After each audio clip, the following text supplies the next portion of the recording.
Welcome to the second session, second reading session by Kharagpur Data Analytics Group. Today we have chosen the paper Dank Learning, Generating Memes Using Deep Neural Network. The two authors of the paper, Abel Pearson V and E. Meltem Tolone. The two presenters today, myself, Shivasmarak Panigrahi. I am a third year undergraduate student at the Department of Computer Science and Engineering. I am a head at KDAC. Along with me will be Sohan Patnaik. He is a sophomore from the Department of Mechanical Engineering. He is a student member at KDAC. So today is February 28, spring break. Yeah, let us start.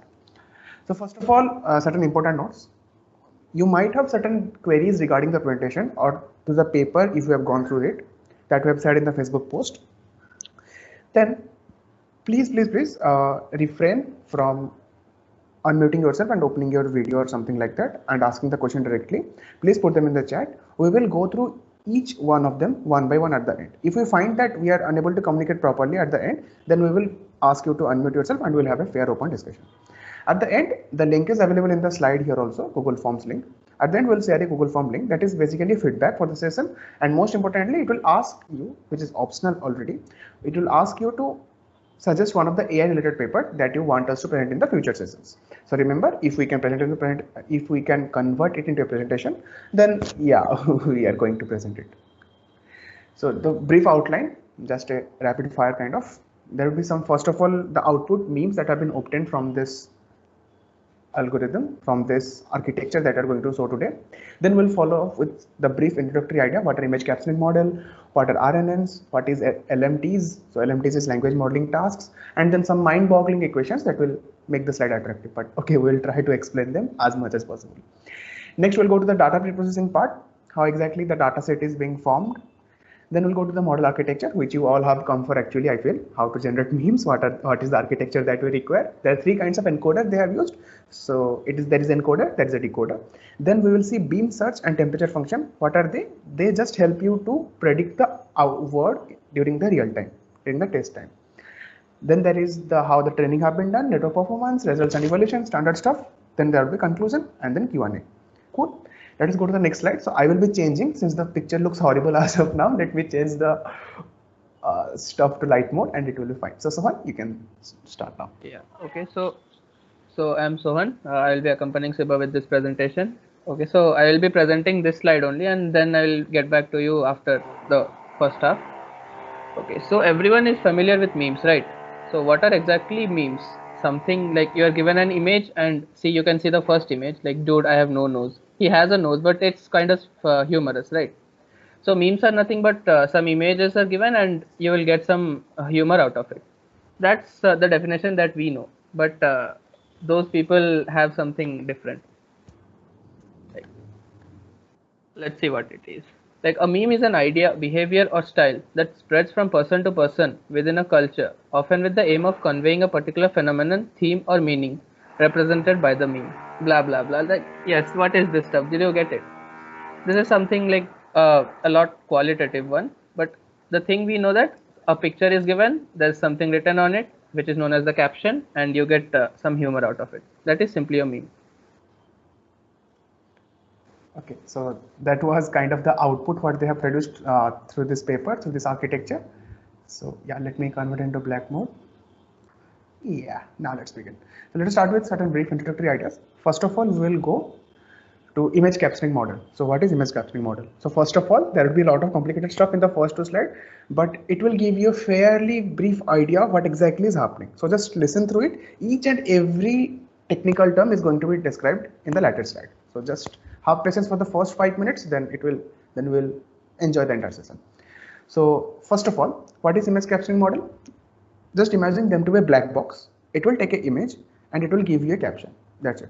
Image captioning models are a black box. It will take an image, it will give you a caption. Fine. So this is slightly changed language modeling task. How is that? What is language modeling task? We'll be coming to them separately later. So let me use my pen actually, if that's allowed here. Yeah, that is allowed. Cool. Okay. So first of all, I said that let us consider one thing, something called encoder. What is encoder? Again, a black box. What it will do? It will take some input. The input might be image or it might be sentence, let's say, and it will give some output, which is generally a vector, some n-dimensional vector. Now, what is a decoder? Again, you consider it to be a black box. It will take the vector, it will give some output. And what is output? Generally it is a sequence of word, or we say sentence, which is W1, W2 till some WN, let's say. And what exactly is the image capturing model? So it will take the image, pass it into an encoder, produce some vector, go to decoder, give the output sentence. So input image, black box, give output sentence. That's it. You all need to know about now. Okay, let's go to the next. Now, what is encoder? So just I'm reading it out, but we will be fairly understanding it later. So what is encoder? It is a sequence of RNN units. For those of you know what is RNN and all those stuff, then you know what it is. But if you do not know what is RNN unit sensor, yeah, we'll be coming to it. Yeah, everything will be coming to it. Okay, so encoder is nothing but a sequence of RNN units. And similarly, what is again decoder? Decoder is again going to be simply a stack of several recurrent units. So what are they? That might be the first question. So let's go to that. Okay. RNNs. So what are RNNs? RNNs are recurrent neural networks. Okay. You are genius that you have said the full form, but okay. So now I will try to explain the RNN units in the next slide. Then it would be fairly clear. So as of now, just imagine RNN to be black boxes. They will take some input, they will give the output, which will ultimately help in the encoder and decoder part that I have shown. Next, LMTs. What are LMTs? The language modeling task. Each and every task that you see or encounter in your life, they can be simply defined by certain problem statement. So what is the problem statement of language modeling task? It is that any problem which finds the following. What is the following? A sequence, the probability of a sequence of word. So I have given you a sequence of word, say I am the king of the world, and I have asked you to find what is the probability of this sentence occurring actually in the real world, say. Then you propose me a model, and that model finds out the probability. Then what I will say that, yeah, your model has been able to solve this language modeling task, like in layman stuff. So what exact language modeling task? It is a problem which finds the probability of a sequence of word. Now, for those of you who have idea about Markov model and Markov chain, all those stuff, you can say that this sequence of word, this probability is exactly equivalent to probability of predicting the nth word, provided we have the sequence from W1 to Wn minus 1. Okay. Now let's go to that hi-fi mind-boggling equation slide. So there is a certain equation. For those of you who know about LSTMs and RNN, you know what the equations are. For those who do not, there is a click here you can see in the slide. That click here is basically a link. The slides should be available on the repository, GitHub repository. The link has been already shared in the relevant links channel. You can just go there and see it. But as of now, let me try to explain you what exactly is going on in RNN. Fine. Okay. So RNN, let us say RNN is a black box drawn in green. Okay, fine. It will take one empty minus 1 as an input. It will take another input as xt. Okay, and it will output something empty, and it will output something pt plus 1. It will take this to input, this to output are given. So this is not fairly generalized, but I am targeting the architecture, targeting the RNN unit, which is being used in this paper. So this is not the general architecture. This is the RNN unit that has been used in this paper. Okay. So now, so what is it? It is taking empty minus 1. It is taking xt. It is outputting empty and pt plus 1. So all of these are vectors. Okay. Now, how exactly empty and pt plus 1 are being evaluated? This horrible, huge stuff are what governing it. So as of now, you need to know this input and outputs. Now, what is the use of this pt plus 1? This pt plus 1 is simply a probability distribution over the vocabulary. Let me repeat. What is pt plus 1? It is simply a probability distribution over the entire vocabulary. And where it will be used? It will be used to predict the next input to the next RNN unit, that is xt plus 1. You can see the number t plus 1, t plus 1. So pt plus 1 will help to provide the next input xt plus 1. So how exactly from this probability distribution over the entire vocabulary am I choosing this xt plus 1? That we will see in beam search and temperature function. Okay. So again, this next cell will take empty xt plus 1. It will give output what? Empty plus 1, and it will give out pt plus 2. Now this pt plus 2 will be used in the next cell again, next RNN unit, and xt plus 2. Okay, I hope you understand. So what exactly is happening? This single thing is called RNN unit here. We'll be fairly interchanging RNN and LSTMs here. So yeah, just replace them. That's not a problem. And what exactly is happening in sequence of RNN? Like you saw a number of RNN units, a sequence of RNN unit. This is a sequence of RNN unit.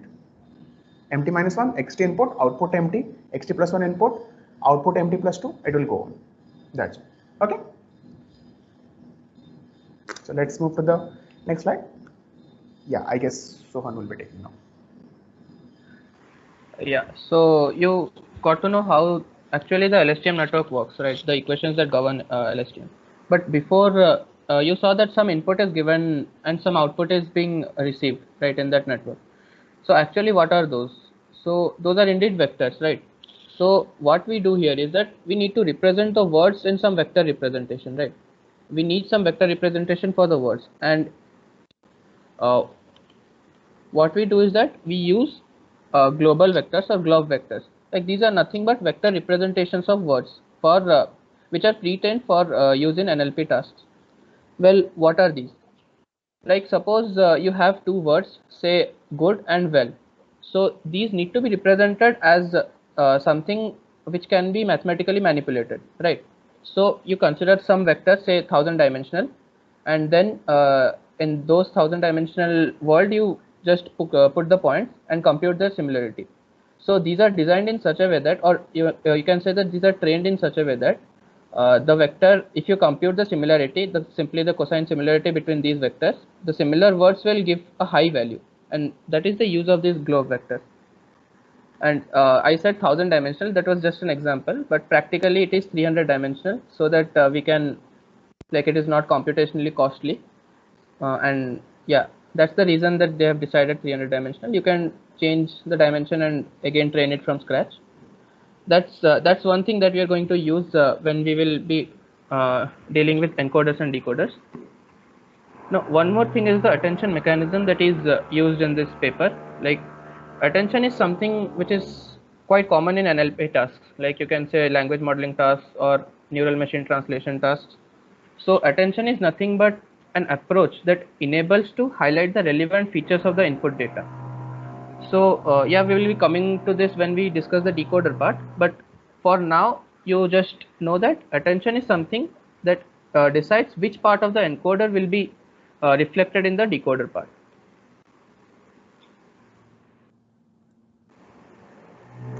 Yeah, I'm audible, right? Yeah, over to you. Sure.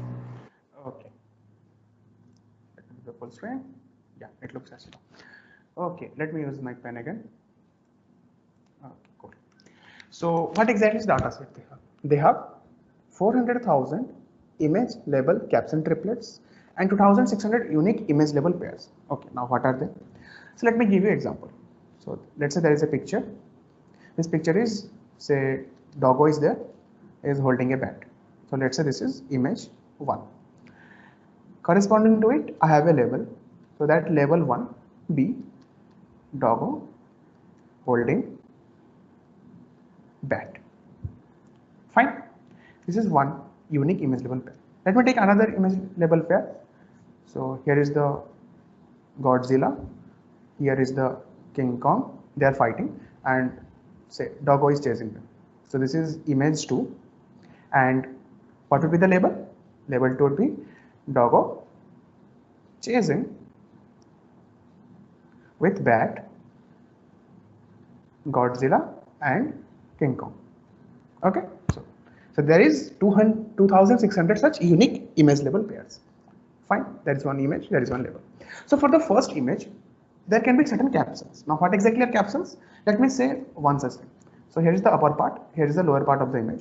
So in the upper part, say, I'm giving some random example. Okay, the senior says that the semester is fairly easy, but after the semester ends, in the lower part, there would be, भैया थोड़ा side में आना बात करनी है. That would be one kind of caption. Let's say that caption 1. There can be another caption for the same image and the same label. What can that be? Your friend helps you in the online exam, but after the exam, you realize the answer said by the friend is wrong. Then in the lower part, there would be, दोस्त थोड़ा side में आना बात करनी है. So that can be caption 2. Okay, so for a unique image label pair, there can be a number of captions. What are the triplets? Image 1, label 1, caption 1, triplet 1. Image 1, label 2, caption 2 will be a triplet 2. Similarly, for this image, we can have a number of captions. So there are 1 to till 2,600 such unique image label pairs. And for each image label pair, there are around 160 or something captions. So we have taken the data from entirely the paper. So what are labels? They are just very short description of the image. And what are the number of captions? Roughly 160 for each. So if the multiplication of something is erroneous, don't blame us. We have taken the values exactly from the paper. Okay. Now there are additional pre-processing steps. What exactly is the pre-processing step? In the caption, if you remember, the words I wrote Dogo as capital, but that should be lowercase. Why exactly is that happening? In the globe vector, that is a condition, you might say, that in the globe vectors, I mean in the globe or global vector, you will throw a lowercase word or any lowercase token, then it will output you a vector for that token. Fine. So each of the word must be lowercase. Cool. The second is the punctuation marks are assigned their own tokens. So in the entire sentence, in the entire label or be the caption, all should be in token format. So what exactly is token format? Let's say I will be defining some tokens. One is start. Okay, it started making something hilarious. Okay, so there would be start token, there would be end token, end of sentence, let's say, and there would be tokens for each of the punctuation. So for the full stop, I can define a token fs, full stop. For comma, I can define a token comma. Fine. Similarly for other punctuation marks. Now, so if a sentence is given, I am king of gully cricket, let's say, and full stop is there. So how is exactly is this being represented? There will be a start token. This full stop will convert to full stop token.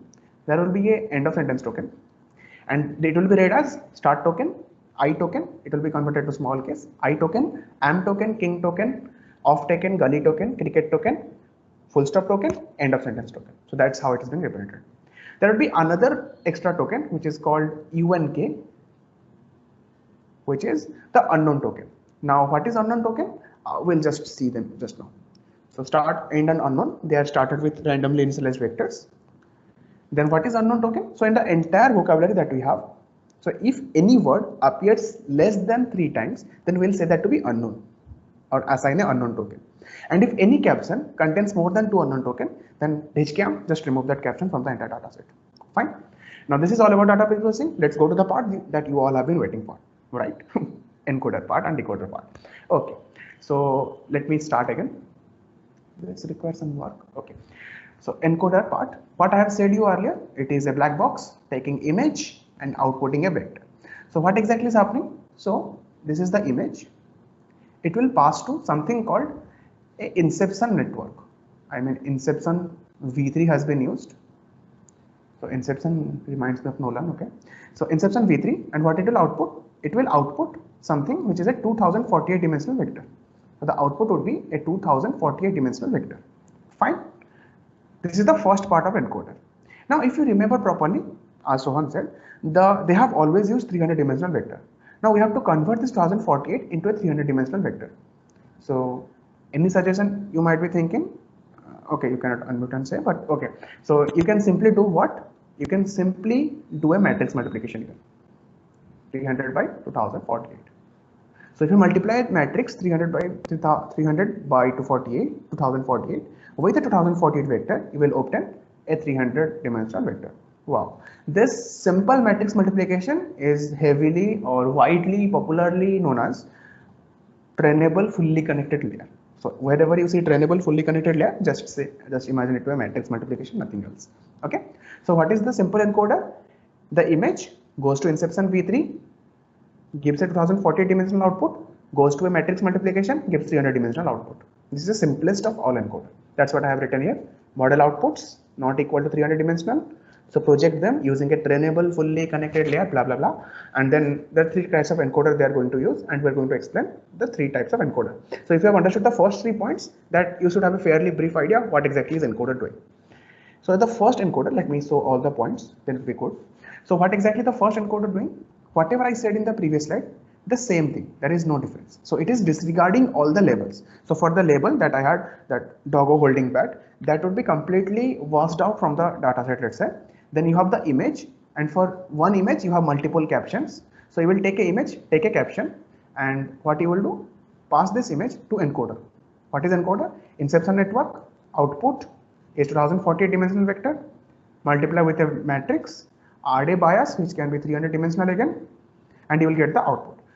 So this gives a 300 dimensional, and just throw this vector into the decoder, and decoder will do its job. What is the job? Outputting the sequence of word or sentence. Understood? This is a fairly simple encoder. Now let's go to the second type of encoder. So in the second type of encoder, let me do the stuff, then I will show the hidden points. So in the second type of encoder, what exactly is happening? So you have got a 1040 dimensional vector, fine. Then you do matrix multiplication, give it a 300 dimensional vector. Now for doggo, let's say there is a global vector for it, which is I'm denoting by D. Then for holding, let there be H. For bat, let there be B. Fine. So doggo, holding, bat. Cool. Now what you will do, you will take their average DBH. So what it will be? D plus H plus B by 3. And let's say that is some E. Okay. In the previous case, we were doing this only. Now in this case, what it will do? This is encoder 1. What is in encoder 2 we are doing? In encoder 2, we concatenate this 2048. We concatenate this 300E. So this 300 is E concatenated. Then we will do a scaling down. Just a minute. I am sorry, extremely. Yeah, this happens to best of us.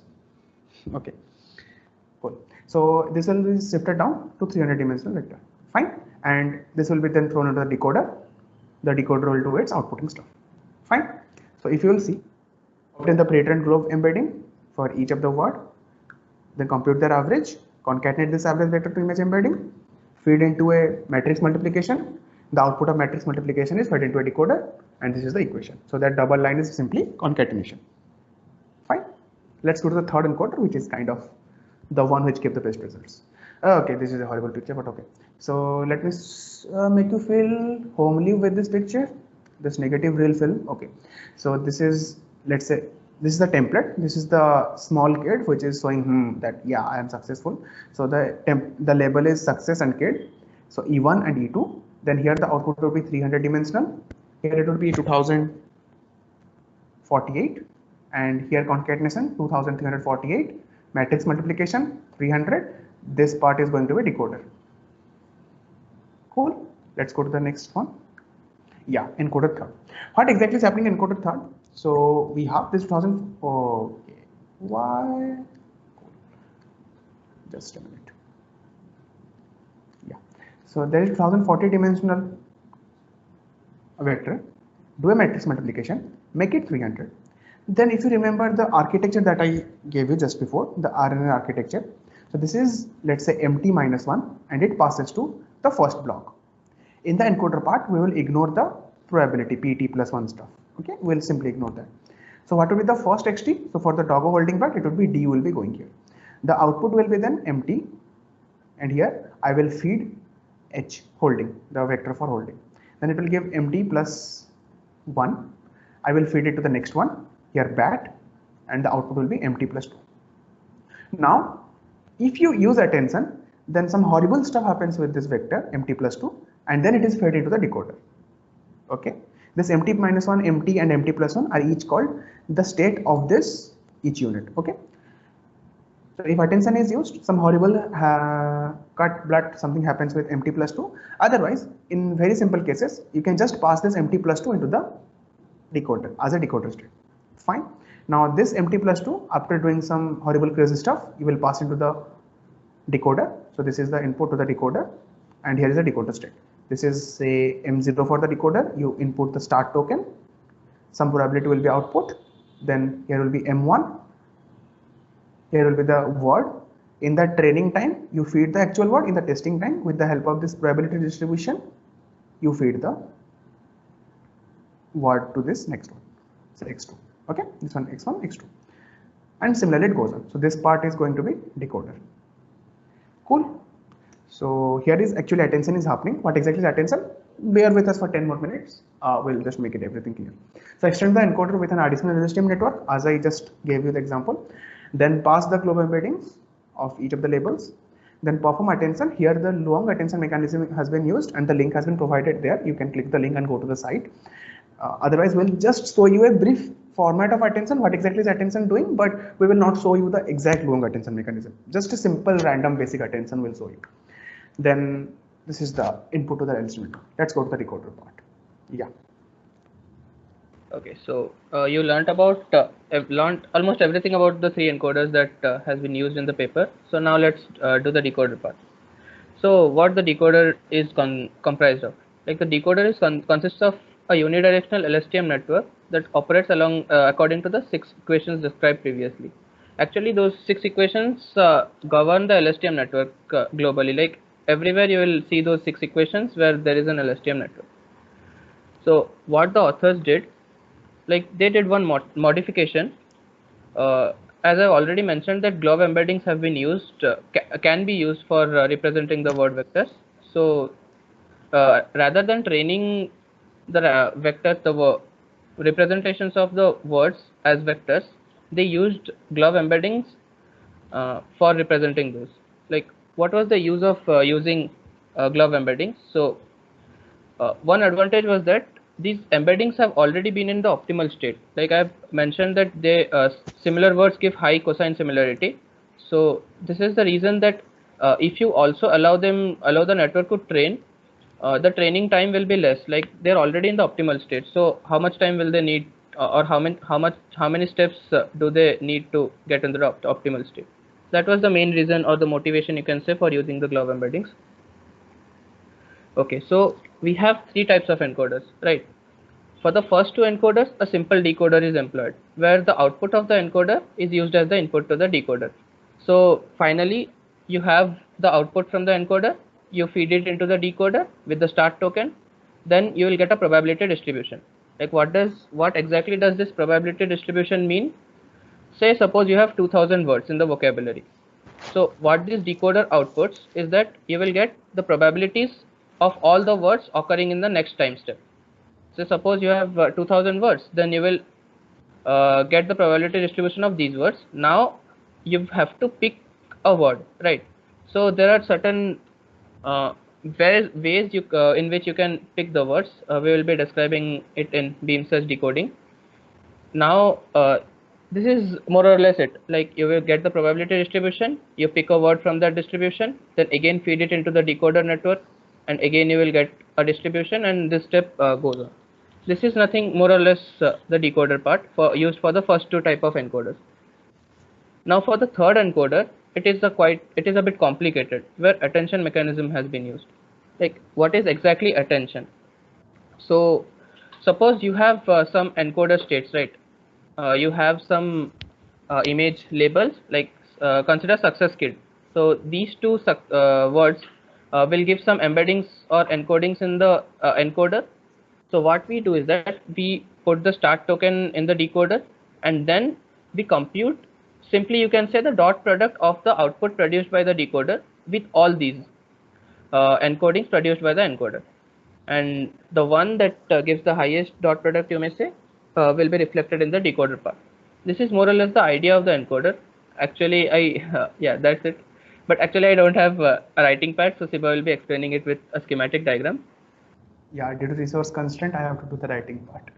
Okay, so yeah, just a minute. Let me start again. Yeah. So what exactly is happening? So the encoder part, if you remember, here is the 300 dimensional, which has been obtained from 2048 stuff. This is the 300 dimensional stuff. This is the M0. Here it goes to the first RNN unit. Here it is DOCO. Here comes M1. Here is holding. Here goes M2. Here is BAT, and the output is M3. Now this is a 300 dimensional vector. Cool. Now we have to do some horrible stuff, cutting and stuff with this M3, so that we'll be passing it to the decoder state. Now here the decoder is waiting for its first state. So the first state let be F1, F0 let's say, which is similarly to M0. Okay. So what I will do, just listen to this carefully. Before passing into the decoder state finds its similarity with all the input hidden states. So what exactly is hidden state now? Okay, so we will be considering this M1, M2 and M3 as the hidden states. Okay, so before passing any decoder state to any of the decoder units, we will find its attention or its similarity with M1, M2 and M3. So the first decoder state which I am passing is going to be M3. So M3 is equal to F0, let's say. So what I will do before passing, I will do F0. For finding similarity between two vectors, there are a lot of things, but we'll be simply considering the dot product as the very basic one. So what I will do, I will find F0 transpose M1, let's say that is C1. I will find F0 transpose M2, let's say that is C2. Then I will find F0 transpose M3, and that will be C3. Fine. So if you have any question at any point, please feel free to put in the chat. Anything. Okay. Now you will do a softmax stuff, and it will give you A1, A2, and A3. So what is the help? What is the use of softmax here? Actually, A1, A2, A3 will be finally a sum to 1. So that will be helpful. Then what I will do? I will do A1 times M1 plus A2 times M2 plus A3 times M3. These AIs are capturing the attention, the how much attention the decoder should give. What exactly is attention? So you give attention to a crush. So what does that mean? You find kind of similarity. If you find some similarity with a crush, okay, you attend to that only. If you see that, okay, she is liking, I mean, I'm a he, so I'm saying she, but okay, if she is liking, let's say, some kind of song, you start to listening that kind of song. Okay, that's somewhat what I want to say.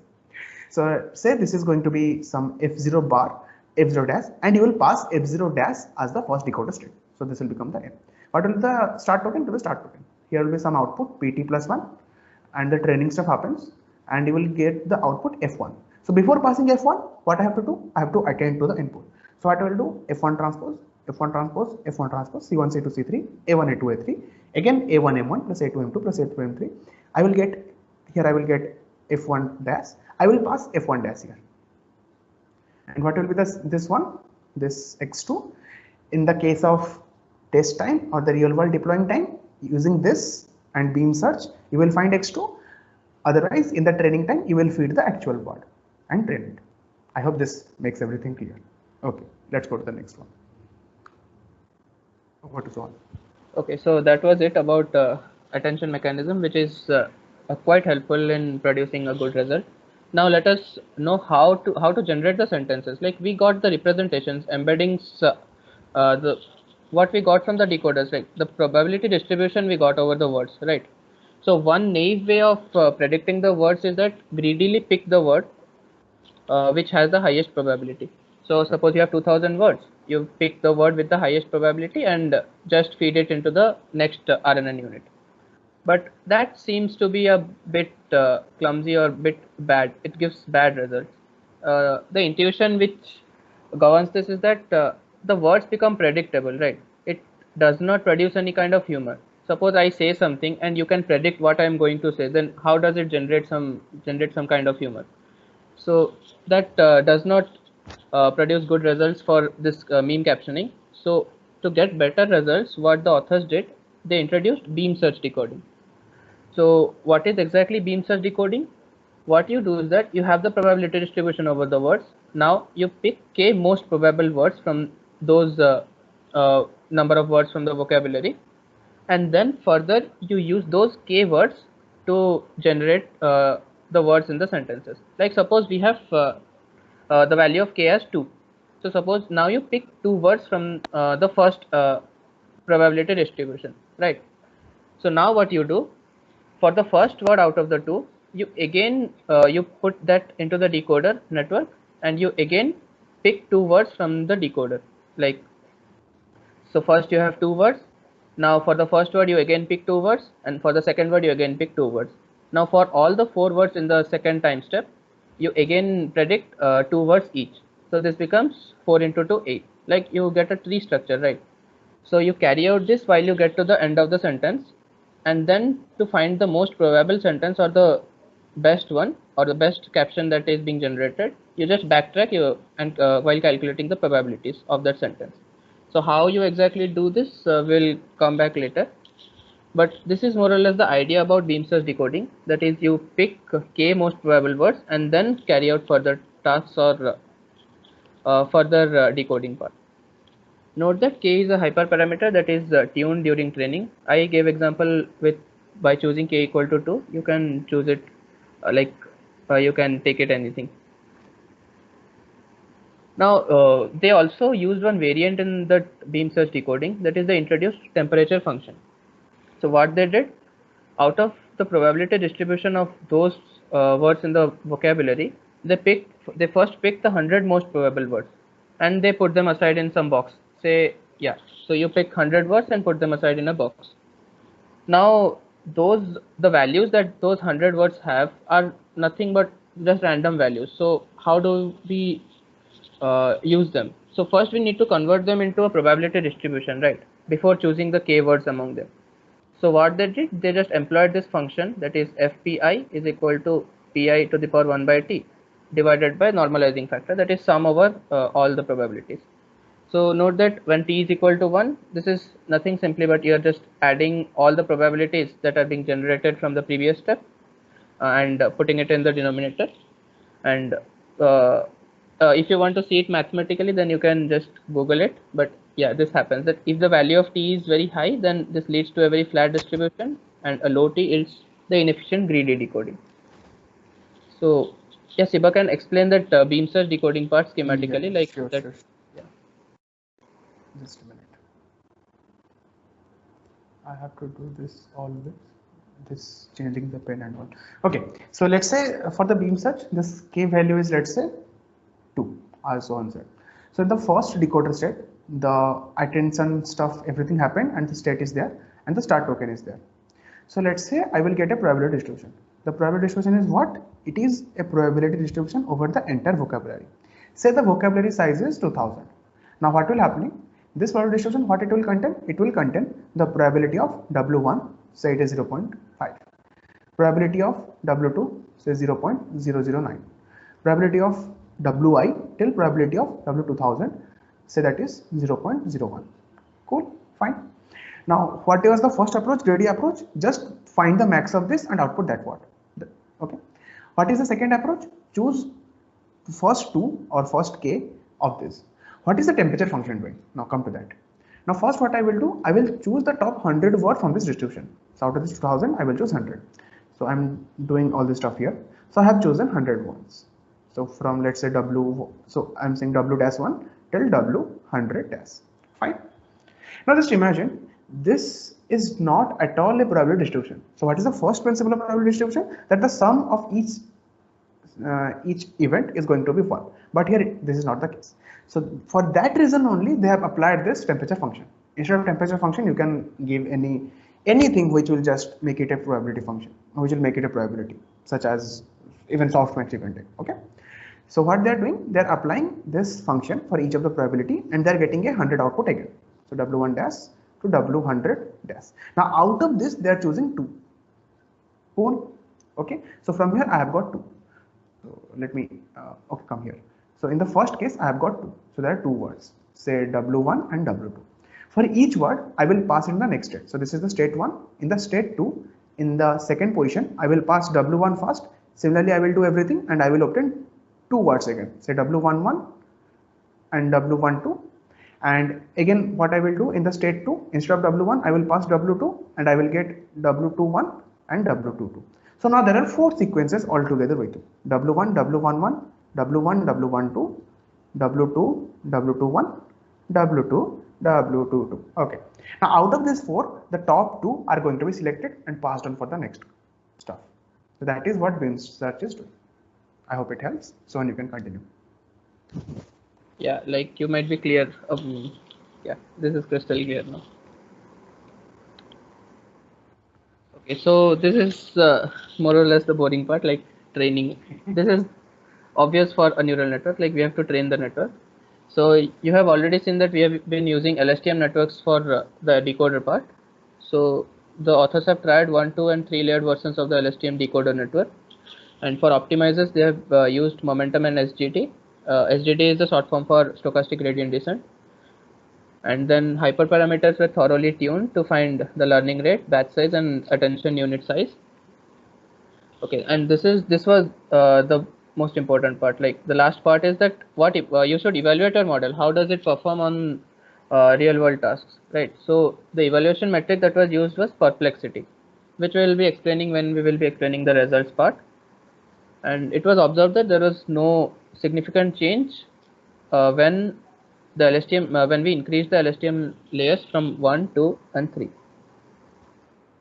Here you can see like they have plotted the graph of perplexity with the number of training steps. So you can observe that the perplexity is decreasing. So you can just guess it that the model performs well when the perplexity score is low, right? This is a kind of intuition about perplexity. We'll see it mathematically. Okay, now we'll be explaining what is perplexity. So suppose you have a sentence, say you contain 10 words in that sentence. Now first you compute what is the probability of the 10th word given the first 9 words, then keep it aside. Then again you compute the probability of the 9th word given the first 8 words, then you keep it aside. Then finally you get all the probabilities, like probability of wi given all the words from 1 to I minus 1. Now you take the product of all those words. That product gives the total probability of a sentence occurring, right? That is quite intuitive, and you just take the reciprocal of that gives the perplexity score. So if a sentence occurring has a high probability and in real world, then it is obvious that the denominator is high and the perplexity score will be low. So you can intuitively guess that trend in that graph that was shown, that as you increase the training steps, the perplexity score decreased and that model reached the optimal state. Yeah, this is it. That low perplexity score tells us how well the model is learning to the caption images of different formats. But this is indeed a limited metric. Like, where did we check the humor or hilarity of the caption generated?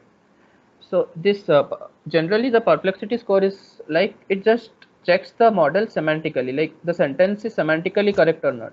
By semantics, I mean whether the sentence is grammatically correct or not. So what the authors did, they picked random people and displayed 20 different memes to people and asked to rate those memes, those generated memes. Like, this is kind of the tiring stuff they did, but they did this to evaluate their model, how good it worked. Yeah, that's it for the presentation. Like, we'll be concluding it. So you saw how this paper proposed to generate meme captions using neural networks. Just to sum up, you saw 3 different encoder schemes that were employed. One was without the caption labels, and the other 2 were including the caption labels. And you saw that the LSTM network was used in the decoder to fine tune for language modeling task. That is generating the meme captions. Yeah, so that's all. Thank you. That's all for the spring break.